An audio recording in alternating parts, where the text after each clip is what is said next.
Subscribe to our YouTube channel and press the bell icon to get the latest updates.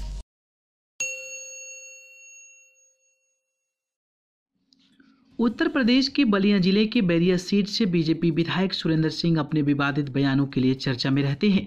BJP ने 2022 के विधानसभा चुनाव के लिए उन्हें टिकट नहीं दिया। बीजेपी ने उनकी जगह आनंद स्वरूप शुक्ला को टिकट दिया है।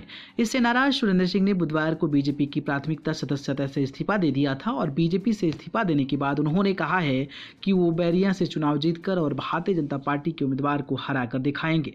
सुरेंद्र सिंह को विकासशील इंसान पार्टी यानी कि वीआईपी ने टिकट दिया है। बिहार में निषाद मल्लाहों की राजनीति करने वाले वीआईपी ने सुरेंद्र सिंह को टिकट दिया है। वीआईपी का टिकट मिलने के बाद सुरेंद्र सिंह ने मीडिया से कहा कि हम लोग गरीबों के सेवक हैं, इसलिए गरीबों की पार्टी ज्वाइन की है। उन्होंने कहा कि वीआईपी के राष्ट्रीय अध्यक्ष उनके घर पर आकर उन्हें सिंबल देकर गए हैं। उन्होंने कहा कि इस पार्टी ने मेरे सम्मान की रक्षा की है। उन्होंने कहा कि वो इस बार बलिया में बीजेपी को एक भी सीट जीतने नहीं देंगे। उन्होंने कहा कि वो बैरिया में बीजेपी को 50,000 से भी अधिक मतों के अंतर से हराएंगे।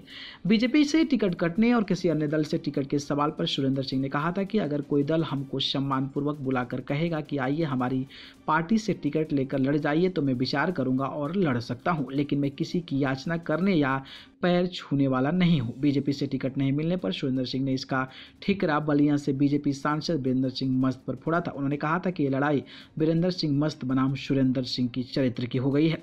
सुरेंद्र सिंह और विवादों का पुराना नाता है। वो अपने उल जुलूल बयानों को लेकर चर्चा में रहते हैं। उन्होंने पिछले साल अक्टूबर में बसपा प्रमुख मायावती के पैसों के पीछे भागने वाले नेता बता दिया था। उन्होंने समाजवादी पार्टी के प्रमुख अखिलेश यादव और औरंगजेब की परंपरा का नेता और AIMIM प्रमुख असदुद्दीन ओवैसी को जिन्ना का अवतार बताया था। यही नहीं, उन्होंने पिछले साल कोरोना के दूसरी लहर में कोरोना वायरस के संक्रमण से बचने के लिए गोमूत्र पीने की भी सलाह दी थी।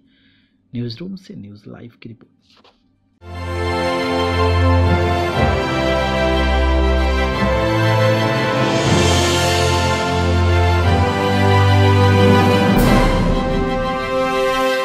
Subscribe to our YouTube channel and press the bell icon to get the latest updates.